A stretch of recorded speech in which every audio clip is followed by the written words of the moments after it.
ડીહાઇડ્રો હેલોજિનેશનમાં શું થાય? ડી એટલે દૂર થવું, હાઇડ્રો એટલે હાઇડ્રોજન અને હેલોજિનેશન એટલે હેલોજન. તો આ પ્રક્રિયામાં કઈ બે વસ્તુ દૂર થાય છે? તો એને એવું પણ કહી શકાય કે જે પ્રક્રિયામાં હાઇડ્રોજન અને બીજો કયો પરમાણુ દૂર થાય? હેલોજન પરમાણુ દૂર થાય તે પ્રક્રિયાને ડીહાઇડ્રો હેલોજિનેશન કહે છે. તો વિદ્યાર્થી મિત્રો, પહેલો શબ્દ સાંભળો કે આ પ્રક્રિયામાં કઈ બે વસ્તુ દૂર થાય છે? તો એક હાઇડ્રોજન અને બીજો હેલોજન. આથી આ પ્રક્રિયાને કહીશું ડીહાઇડ્રો હેલોજિનેશન. પણ બીજો શબ્દ છે તમારો બીટા વિલોપન પ્રક્રિયા. હવે વિદ્યાર્થી મિત્રો, બીટા વિલોપન કેમ એ આપણે સમજીએ. આ પ્રક્રિયામાં પ્રક્રિયકો કયા લેવાના એની વાત કરું તો યાદ રાખજો, આલ્કાઇલ હેલાઇડ લેવાનો. શું લેવાનો? Alkyl halide. એની પ્રક્રિયા કોની સાથે કરીશું? તો એની પ્રક્રિયા આલ્કોહોલીય. શબ્દ સાંભળજો, આલ્કોહોલીય પોટેશિયમ હાઇડ્રોક્સાઇડ. આલ્કોહોલીય પોટેશિયમ હાઇડ્રોક્સાઇડનું બહુ જ મહત્વ છે, કારણ કે આ શબ્દ આ લોકો બદલી નાખે ને તો આખી તમારી નીપજ બદલાઈ જાય છે.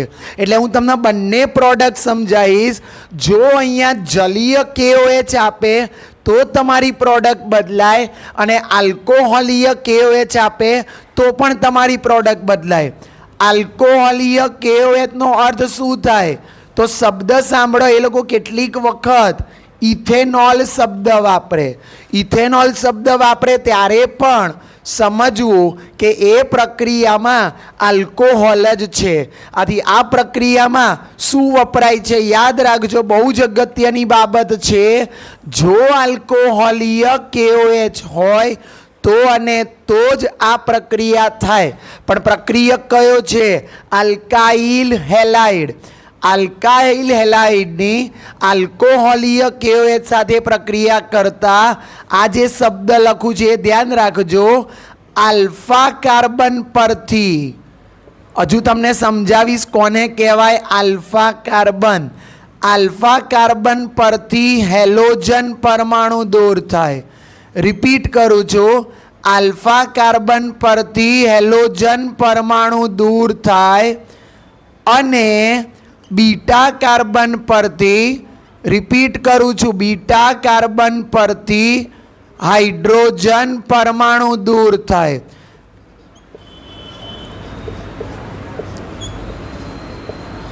આ બે શબ્દો મગજમાં ઉતારી રાખજો, ભવિષ્યમાં આનું બહુ જ મહત્વ છે. આલ્ફા કાર્બન પરથી કોણ દૂર થાય? તો હેલોજન. બીટા કાર્બન પરથી શું દૂર થાય? હાઇડ્રોજન. રિપીટ કરું છું, આલ્ફા કાર્બન પરથી હેલોજન, બીટા કાર્બન પરથી હાઇડ્રોજન. તો હમણાં જ વાત થઈ, આને કેમ ડીહાઇડ્રો હેલોજિનેશન કહેવાય? તો મેં અહીંયા લખ્યું જ છે, હાઇડ્રોજન અને હેલોજન બંનેના પરમાણુ દૂર થાય. આથી આનું એક નામ તો મગજમાં બેસી ગયું કે એને કેમ ડીહાઇડ્રો હેલોજિનેશન કહેવાય. હવે બીજો મુદ્દો લઈએ આપણે. તો આ પ્રક્રિયામાં આપણે એક પ્રક્રિયા, સિમ્પલ પ્રક્રિયા લઉં છું, પહેલાં સમજી લઈએ એક પ્રક્રિયા. હું અહીંયા લખું છું CH3 CH2 અને અહીંયા Cl. હવે આ પ્રક્રિયામાં હું પ્રક્રિયા લઉં છું, ચોપડીની આગળની પ્રક્રિયા છે, પણ પહેલો એક શબ્દ થાય સાહેબ આની પ્રોડક્ટ કઈ મળે, તો આપણે પ્રોડક્ટ પહેલાં જોઈ લઈએ. હવે આનું મેં તમને કીધું એમ અહીંયા શું લખી દઉં? KOH. KOHનું નામ શું છે? તો આપણે એ લખ્યું નથી, લખી દઈએ. કેને કહેવાય? પોટેશિયમ. અને OH ને કહેવાય હાઇડ્રોક્સાઇડ. રિપીટ કરું છું આનું નામ. KOH એટલે શું થાય? તો એનું આખું નામ થાય પોટેશિયમ હાઇડ્રોક્સાઇડ. હવે જુઓ, બધા લોકો અલગ અલગ મેથડથી આ થિયરી લખે છે. કોઈક એક્ઝામિનર હોય એ તમને અહીંયા ખાલી ઇથેનોલ લખી દે, એટલે ઇથેનોલીય KOH is a one type of આલ્કોહોલીય KOH. કોઈક એક્ઝામિનર કંઈક અલગ રીતે લખે, જોજો ALC લખે, એટલે એનો મતલબ શું? ALC એનો મતલબ is a one type of આલ્કોહોલીય જ KOH છે. હવે આ પ્રક્રિયામાં હમણાં જ મેં કીધું તમને આલ્ફા કાર્બન કોને કહેવો, તો હું અહીંયા એ પણ લખી દઉં છું કે સર આલ્ફા કાર્બન એટલે શું? આ તો તમારે ઓર્ગેનિકમાં જ્યાં સુધી ભણશો ત્યાં સુધી આલ્ફા કાર્બન સમજવાનો થશે. ભવિષ્યમાં 5-6 પ્રક્રિયા આવી રહી છે જેમાં આલ્ફા બીટા તમારે સમજવાનું થશે. તો સર આલ્ફા કાર્બન એટલે શું? તો ક્રિયાશીલ સમૂહ ધરાવતો કાર્બન એ ઓલવેઝ આલ્ફા કાર્બન થાય. તો વિદ્યાર્થી મિત્રો અહીંયા ક્રિયાશીલ સમૂહ કયો છે? Cl. એની બાજુનો કાર્બન આ, તો આને કયો કાર્બન કહીશ? આલ્ફા. તો તમને ફરીથી સમજાવું છું, ક્રિયાશીલ સમૂહની બાજુનો કાર્બન જેને આપણે કહીશું આલ્ફા. તો આલ્ફા કાર્બન કોને કહેવો? તો આપણે લખી દઈએ ક્રિયાશીલ સમૂહની બાજુનો અથવા પડોશમાં રહેલો કાર્બન.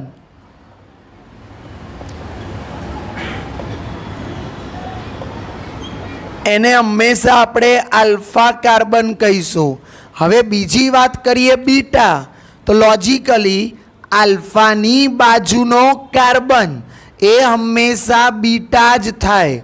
પછી આગળ જઈએ તો ગેમા પણ આવે, ડેલ્ટા પણ આવે, પણ આપણે અત્યારે ખાલી આલ્ફા બીટા જોઈએ છે, એટલે બીજો શબ્દ હું લખી રહ્યો છું બીટા કાર્બન. તો હવે તમે કહી શકશો બીટા કાર્બન કોને કહેવાય? તો આલ્ફા કાર્બનની પડોશમાં રહેલા કાર્બનને બીટા કાર્બન કહે છે. રિપીટ કરું છું, આલ્ફા કાર્બનની પડોશમાં રહેલા કાર્બનને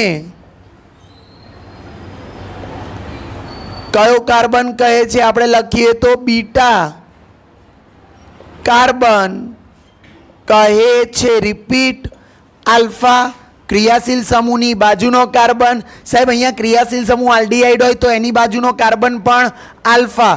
કોઈ પણ ફંક્શનલ ગ્રુપ હોય એની બાજુનો કાર્બન હંમેશા આલ્ફા.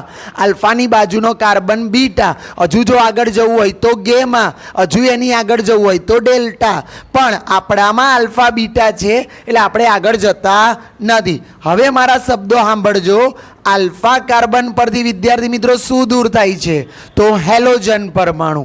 તમારી સામે હેલોજન પરમાણુ કોણ છે? Cl. બીટા કાર્બન પરથી શું દૂર થાય છે? હાઇડ્રોજન. હવે તમારી જોડે ઓલરેડી 3 હાઇડ્રોજન છે.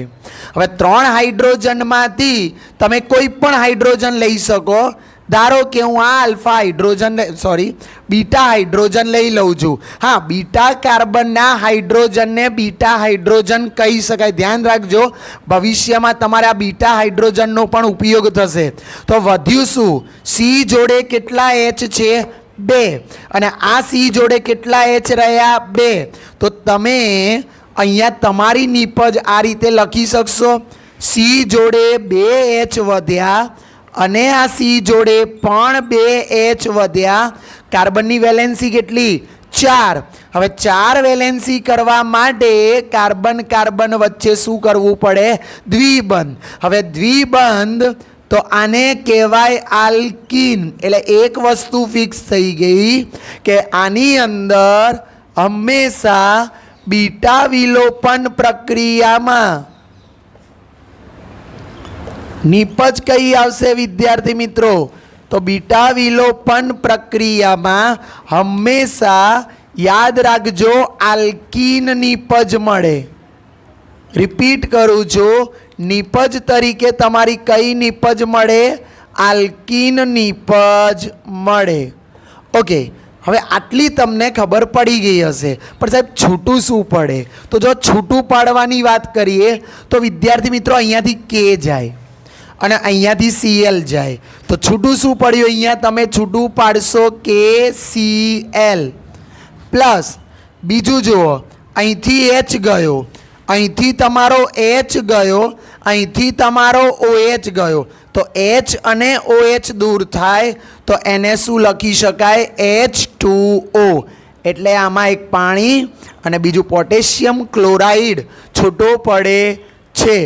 અને આલ્કાઇલ હેલાઇડની પોટેશિયમ હાઇડ્રોક્સાઇડ સાથે પ્રક્રિયા કરતા અહીંયા તમને આલ્કીન નિપજ મળે છે.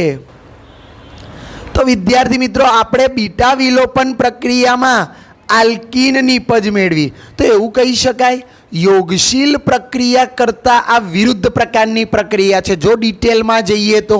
પણ યોગશીલ એટલે શું? તો યોગશીલની અંદર પાઈ બોન્ડ તૂટે, સિગ્મા બંધનું સર્જન થાય. અહીંયા સિગ્મા બોન્ડ હતો એ શેમાં કન્વર્ટ થઈ ગયો? પાઈ બોન્ડ. એટલે વિલોપનનું ગુજરાતી જ દૂર થવું એવું થાય છે. તો અહીંયાથી તમે KCl અને H2O દૂર કર્યો એટલે આને વિલોપન પ્રક્રિયા કહેવાય. વિદ્યાર્થી મિત્રો, કેટલીક ટેક્સ્ટ બુકમાં તમને એવું લખ્યું હોય કે આને હેલો આલ્કેન કહેવાય. ભાઈ, હેલો આલ્કેન અથવા આલ્કાઇલ હેલાઇડ એ બંને સરખું જ છે. આલ્કાઇલ હેલાઇડ એ તમારું સામાન્ય નામ થાય અને હેલો આલ્કેન એ તમારું IUPAC નામ થાય. તો જો આનું નામ મારા IUPAC લખવું હોય તો ક્લોરો અને 2 કાર્બન છે એટલે તમે શું બોલશો? ઇથેન. પણ તમારે જો આને સામાન્ય નામમાં લખવું હોય તો 2 કાર્બન છે એટલે તમે બોલશો ઇથાઇલ. અને બીજું નામ લખીશું આપણે પાછળ ક્લોરાઇડ. આલ્કાઇલ ગ્રુપ અને ક્લોરાઇડ. એટલે આ રીતે તમારી વિલોપન પ્રક્રિયા તો બેઝિકલી આ જ થાય. પણ સાહેબ પ્રોબ્લેમ થાય આમાં. તો ચલો ઇઝીલી હતું કે સાહેબ સમમિત આલ્કીન નિપજ મળતી હતી. સમમિત આલ્કીન એટલે શું? તો ડબલ બોન્ડની આજુબાજુના કાર્બનની સંખ્યા સમાન હોય.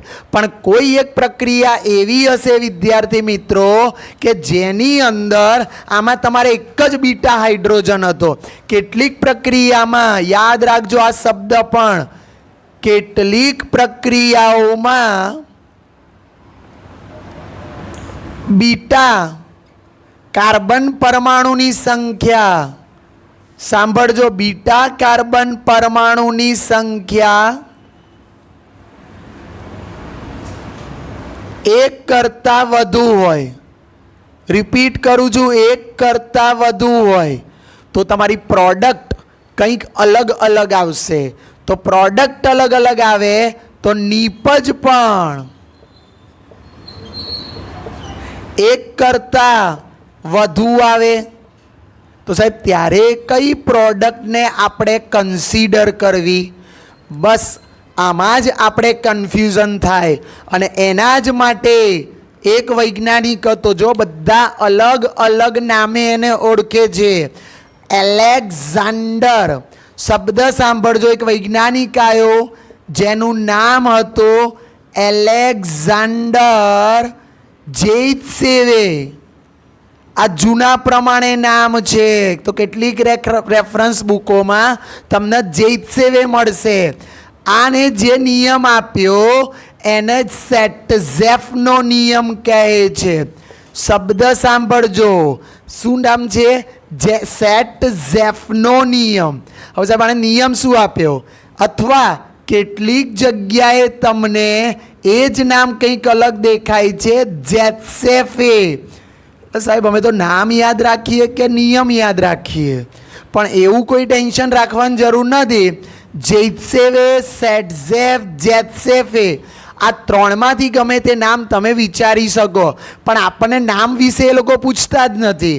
પણ તમને એમ પૂછે કે મેઇન પ્રોડક્ટ કઈ, તો પણ આ બધામાં નિયમ નહીં લગાડવાનો. મારો શબ્દ સાંભળજો, 1 કરતાં વધારે બીટા કાર્બન પરમાણુ હોય તો હવે એવી કન્ડિશન આપણે ડેવલપ કરવી પડશે કે જેમાં 1 કરતાં વધારે બીટા કાર્બન હોય. તો જો આવું લઈ શકું, CH3 CH અહીંયા શું મૂકી દઉં Cl, અહીંયા શું મૂકી દઉં CH2 અને અહીંયા શું મૂકી દઉં CH3. છે આલ્કાઇલ એલાઇડ અથવા એલો આલ્કેન જ છે, પણ આ પ્રાઇમરી કહેવાય, આને સેકન્ડરી કહેવાય. તો સાહેબ આમાં બે આલ્ફા ક્યાં છે એ બતાવો. પહેલાં તો આનું IUPAC નામ લખી દઈએ. નંબર હું અહીંયાથી આપી દઉં 1 2 3 4. શું બોલાય? 2 ક્લોરોબ્યુટેન. રિપીટ કરું છું, 2 ક્લોરોબ્યુટેન. હવે આની અંદર પહેલાં તો તમને બીટા શોધતા આવડવું જોઈએ. તો સાહેબ પહેલો જ શબ્દ મેં અહીંયા લખી દીધું છે, ક્રિયાશીલ સમૂહની પડોશમાં રહેલો કાર્બન એ આલ્ફા. તો ક્રિયાશીલ સમૂહ Cl છે, એની બાજુમાં રહેલો કાર્બન આને આલ્ફા થઈ ગયો. તો હવે તમે જોઈ શકો છો આની અંદર બીટા કેટલા હોઈ શકે? તો 2 દેખાય છે. તો સાહેબ આને બીટા કહી શકાય, કારણ કે આલ્ફાની પડોશનો કાર્બન એને બીટા કહેવાય. તો શું તમે નહીં માનતા કે આને બીટા કહેવાય? કારણ કે આ પણ આની પડોશમાં છે, પણ પછી પડોશીઓના પડોશીઓમાં નહીં જવાનું, આની પડોશમાં આ છે એ જોવાની જરૂર નથી. તો હવે તમારી નિયમમાં આ શબ્દ આવી ગયો, એક કરતાં કેટલીક પ્રક્રિયાઓમાં બીટા કાર્બન પરમાણુની સંખ્યા 1 કરતાં વધુ. પહેલાં તો આપણે જે પ્રોડક્ટ બનાવી દઈએ છીએ એ બનાવી દઈએ. તો જો આપણે પ્રોડક્ટ બનાવવા માટે પ્રયત્ન કરીએ છીએ તો લોજિકલી 2 પ્રોડક્ટ બનાવો. તો હવે સમજો, હું તમને અલગ પાડવા માટે નંબર લખીને આપું છું કે અહીંયા જે પ્રોડક્ટ બનાવું છું એ 1 નંબરના કાર્બનને હું બીટા લઉં છું, એટલે તમે કન્ફ્યુઝ ના થાઓ. રિપીટ કરું છું, 1 નંબરના કાર્બનને આપણે બીટા લઈએ છીએ. તો ફરીથી નિયમમાં આલ્ફા કાર્બન પરથી કયો પરમાણુ દૂર થાય? હેલોજન. તો આલ્ફા કાર્બન પરમાણુ પરથી હું શું દૂર કરીશ? હેલોજન. અને બીટા કાર્બન મેં પહેલા કાર્બનનો બીટા લીધો છે એટલે શું દૂર થાય? હાઇડ્રોજન. તો અહીંયા તમારી નિપજ જોજો, ધ્યાન રાખજો, CH3 કન્વર્ટ શેમાં થઈ જાય? CH2. પછી ડબલ બોન્ડ, અહીંયા શું થશે? CH. પછી શું થશે વિદ્યાર્થી મિત્રો? CH2. અને છેલ્લે શું થશે? CH3. આ તમારી એક પ્રોડક્ટમાં ના ખબર પડી હોય તો ફરીથી જોજો. આલ્ફા કાર્બન પરથી હેલોજન દૂર કરી નાખ્યું, વધ્યું શું? અને બીટા કાર્બન પરથી હાઇડ્રોજન. તો CH3 શેમાં કન્વર્ટ થઈ ગયો? CH2. અને અહીંયા શું લખી દીધા? CH. શું તમારા માન્યમાં આવે છે સિંગલ બોન્ડથી કાર્બનની વેલેન્સી સેટિસ્ફાઈડ થાય? તો ના થાય. એટલે મારે અહીંયા શું મૂકવું પડ્યું? Double bond. અને ઓલરેડી આપણે ક્યાંક લખ્યું છે કે આ પ્રક્રિયામાં નિપજ આલ્કીન જ મળશે, બીજી પ્રોડક્ટ મળવાની જ નથી. હવે આ એક પ્રક્રિયા લીધી, આનું IUPAC નામ તમે IUPAC નામ તો ભણી ગયા છો એટલે શીખવાડવાની જરૂર નથી. નામ શું લખીશું? તો 4 કાર્બન છે એટલે તમે લખશો બ્યુટ. બ્યુટ 4 કાર્બન છે, કયા નંબર પછી? પહેલા કાર્બન પછી 1 અને ઇન. તો આને શું બોલાય? બ્યુટ 1 ઇન. ચલો હવે હું ત્રીજા નંબરનો કાર્બન બીટા લઉં છું. કયા નંબરનો કાર્બન બીટા લઈએ છીએ? ત્રીજા નંબરનો કાર્બન બીટા લઈએ છીએ. ઓકે, ત્રીજા નંબરનો કાર્બન બીટા લઉં તો આને કોઈ અસર ના થાય. તો અહીંયા શું બનશે વિદ્યાર્થી મિત્રો? તો CH3 ના તો હું લખી દઈશ CH3. અહીંયા શું લખી દઈશ? CH. હવે અહીંયાથી તમારો એક H દૂર થાય છે એટલે તમારી નિપજમાં આવશે CH. હવે વિચારો, આ બંને વચ્ચે ડબલ બોન્ડ આવે, ડબલ બોન્ડ આવે અને અહીંયા બની જાય CH3. હવે આ નિપજમાં નામ આપીએ તો આપણે અહીંયાથી પણ આપી શકું, ગમે ત્યાંથી નંબર આપી શકું. તો શું આવી શકે? 4 કાર્બન. 4 કાર્બન એટલે શું બોલાય? બ્યુટ. નંબર બીજા પછી એટલે 2 અને પછી શું આવે? ઇન. તો શું બોલાય? બ્યુટ 2 ઇન. પ્રોડક્ટ કેટલી મળી? 2. બંને કેવી મળી? જુદી જુદી. તો એટલે જ આપણે અહીંયા કન્ફ્યુઝન થાય, પણ કન્ફ્યુઝન નહીં રાખવાનું, કારણ કે જૈતસેવે એના જ રિલેટેડ નિયમ આપ્યો હતો. જો નિયમ સાંભળજો, હું તમને પછી નિયમથી થોડો અગેન્સ્ટમાં જઈ અને બીજી એક ડિટેલિંગથી એકદમ ઇઝી મેથડથી તમને શોધવાની મેથડ સમજાવું છું. પણ આપણે NCERTમાં થિયરીમાં તો નિયમ જ એપ્લાય કરવો પડે, બીજું એપ્લાય થાય નહીં. પછી આપણે આપણી રીતે જી નીટના રિલેટેડ આપણે કંઈક અલગ મેથડ વિચારી શકીએ. તો જૈતસેવે શું આપ્યું હતું?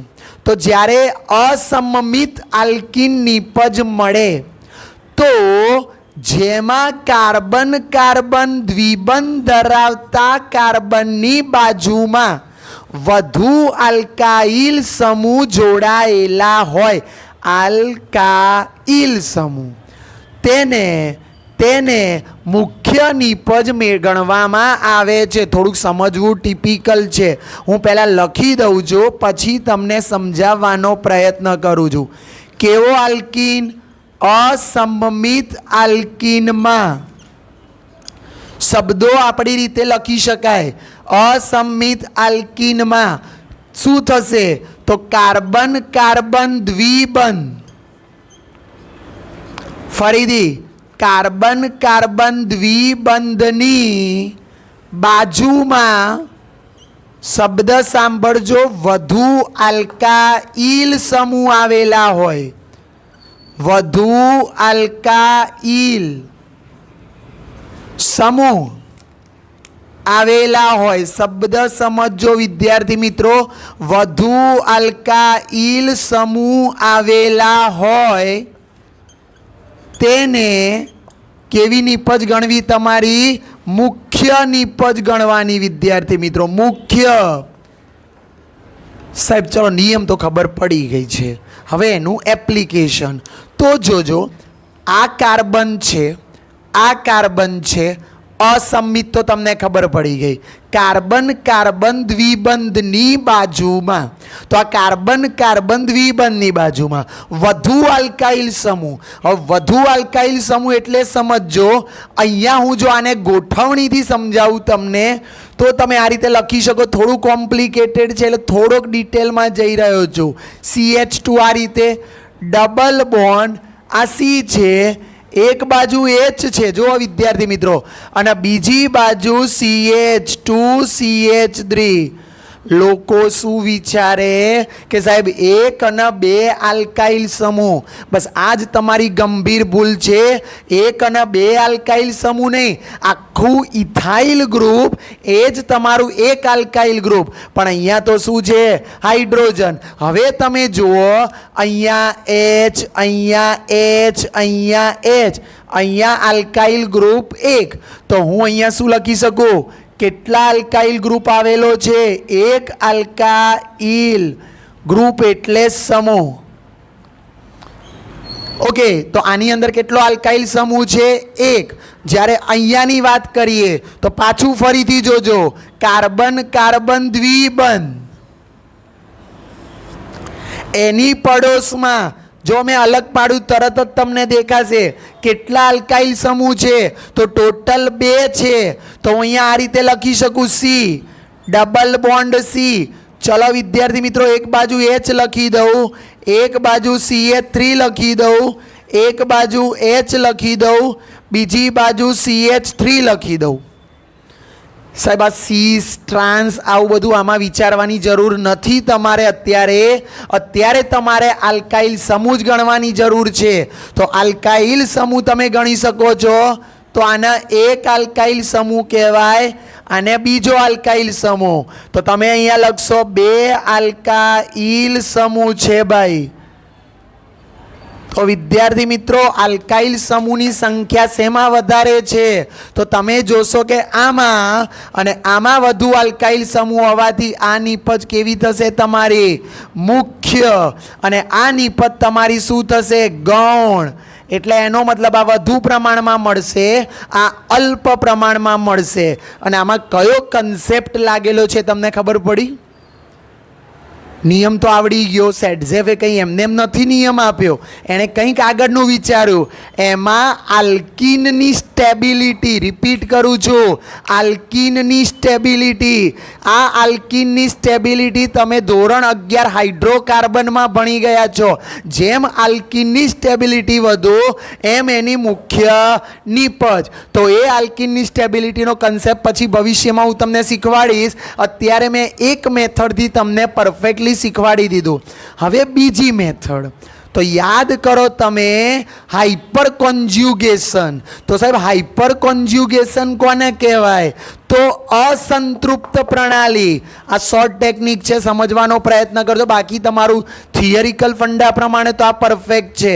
અસંતૃપ્ત પ્રણાલી, સાહેબ અસંતૃપ્ત પ્રણાલી એટલે ડબલ બોન્ડની આજુબાજુમાં જે પણ કાર્બન હોય, not only for double bond, carbocation, carbanion, મુક્ત મૂલક, આ બધી અસંતૃપ્ત પ્રણાલી કહેવાય. અને અસંતૃપ્ત પ્રણાલીની એક્ઝેક્ટલી બાજુનો કાર્બન, એના હાઇડ્રોજનને આલ્ફા હાઇડ્રોજન કહેવાય. પાછા સાહેબ કન્ફ્યુઝ કરી રહ્યા છો તમે, અહીંયા કંઈક અલગ, અહીંયા અલગ. ચલો આલ્ફા હાઇડ્રોજન છોડી દો, એને હાઇપર કોન્જ્યુગેટ કહેવાય. રિપીટ કરું છું, એને હાઇપર કોન્જ્યુગેટ કહેવાય. અને અહીંયા જુઓ, આ ડબલ બોન્ડની આ બાજુના બે કાર્બન છે, એની બાજુમાં આ કાર્બન, ઓનલી ફોર એક્ઝેક્ટલી આ કાર્બન, અહીંયા તો કાર્બન નથી જ, એટલે આની બાજુમાં આ કાર્બન છે. તો એના હાઇડ્રોજન કેટલા વિદ્યાર્થી મિત્રો? 2. અને 2 હાઇડ્રોજન છે એટલે એના હાઇપર કોન્જ્યુગેટની સંખ્યા કેટલી? તો અહીંયા લખું છું, ખીચડી ના થઈ જાય, ધ્યાન રાખજો. હાઇપર કોન્જ્યુગેટ કેટલા? 2.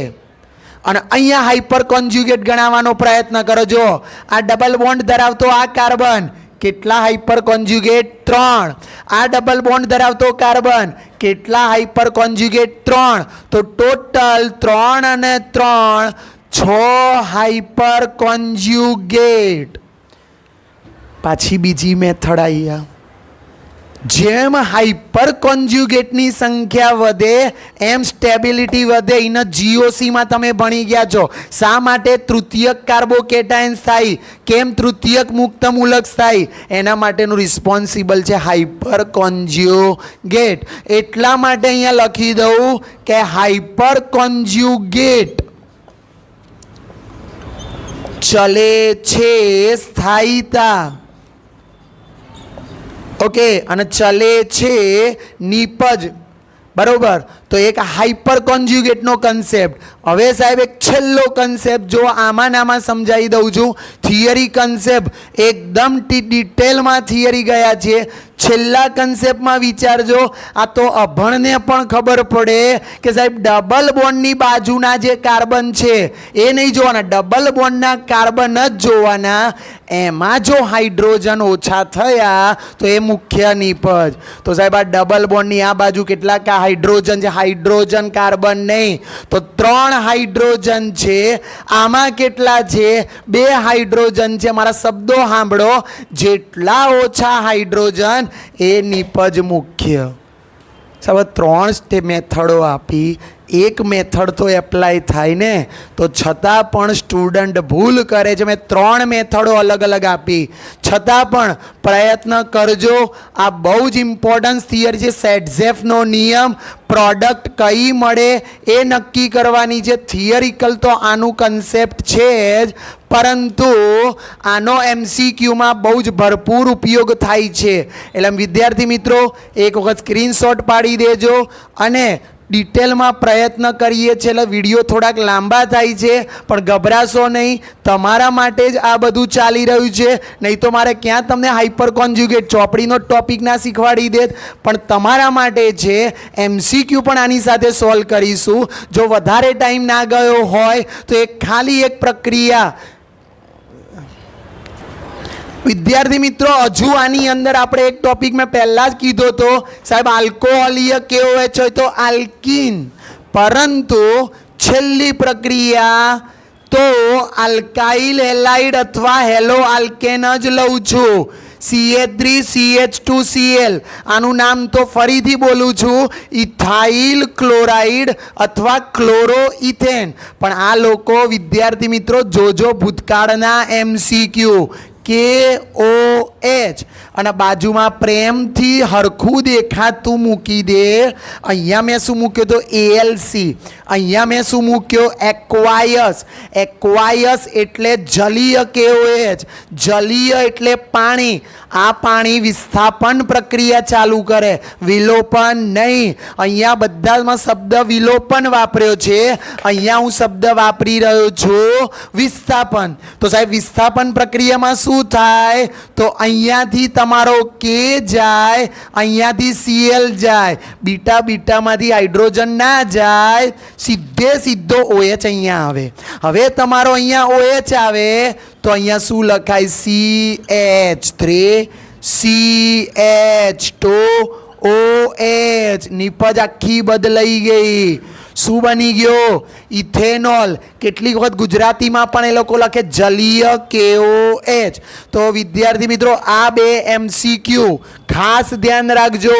આલ્કોહોલિક KOH ઓલવેઝ નિપજ આલ્કિન વિલોપન પ્રક્રિયા, એક્વાયસ KOH નિપજ તમારી આલ્કોહોલ. એટલે આ બે પ્રક્રિયામાં વિસ્થાપન અને વિલોપનનો ભેદ છે. તો વિદ્યાર્થી મિત્રો મળીએ. Thank you very